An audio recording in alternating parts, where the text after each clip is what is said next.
Bonjour et bienvenue sur GreenPod, la revue de presse vidéo web du développement durable. Aujourd'hui dans GreenPod, des énergies inattendues.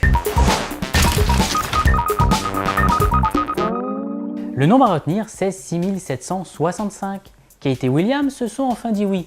Et ce oui, qui a demandé de nombreux moyens, a généré 6765 tonnes de CO2, ce qui équivaut à 10 fois les émissions de gaz à effet de serre de Buckingham Palace pendant un an.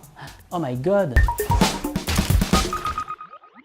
En France, à force de s'étriper au sujet des gaz de schiste, oui ou non faut-il aller le chercher à des centaines de mètres de profondeur, on ne s'est pas rendu compte que la solution était là, sous notre nez, parfois même trop présente, les déjections canines, mesdames et messieurs. Et oui, le popo de Kiki. Les Argentins, eux, ont eu du flair. Il faut dire qu'à Buenos Aires, avec un chien pour 7,4 habitants, alors que l'OMS préconise un chien pour 10 habitants, exploiter les déjections, c'est aussi une question de santé publique. C'est ainsi que les chercheurs de 2 universités argentines ont eu l'idée d'utiliser les crottes de chiens pour fabriquer de l'énergie. À l'aide d'un biodigesteur dans lequel on mélange de l'eau et les déjections portées à une certaine température, on obtient du méthane, environ 55,58 g de biogaz par kilo de crotte canine. On savait déjà que du pied gauche, elle pouvait porter chance, elle va peut-être aussi nous apporter de l'énergie. Alors qu'en France, on pensait que la catastrophe de Fukushima pouvait mettre un coup d'arrêt au développement des technologies du nucléaire, du moins une pause qui invitera à la réflexion, on s'aperçoit que du côté de l'industrie, c'est tout vu.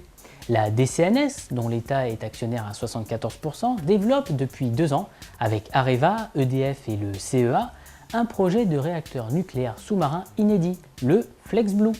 Ancré au fond de l'océan, sous 60 à 100 mètres d'eau, contrôlé à distance, FlexBlue permettrait d'alimenter de 100 000 à 1 million d'habitants via un câble électrique sous-marin, soit une ville de la taille de Tanger ou une île comme Malte. Ses avantages par rapport à un réacteur classique, le coût. Construit en série, donc plus vite, il fera aussi l'économie des coûteux travaux de génie civil. Même vendu à l'étranger, il serait construit en France, dans les chantiers navals de Cherbourg, et livré par bateau. Et puis la mer est une bonne protection contre la chute d'un avion ou d'un missile. L'eau est aussi une barrière contre l'irradiation. Le génie français dans toute sa splendeur. La palme revient à Mark Knight et son équipe de l'université Rice de Houston qui ont trouvé comment transformer la lumière infrarouge en électricité. Une découverte majeure quand on sait que plus d'un tiers de l'énergie solaire arrive sur Terre sous forme de lumière infrarouge. Voilà, GreenPod, c'est terminé, mais on se retrouve très vite pour encore plus d'actu verte et durable. À bientôt!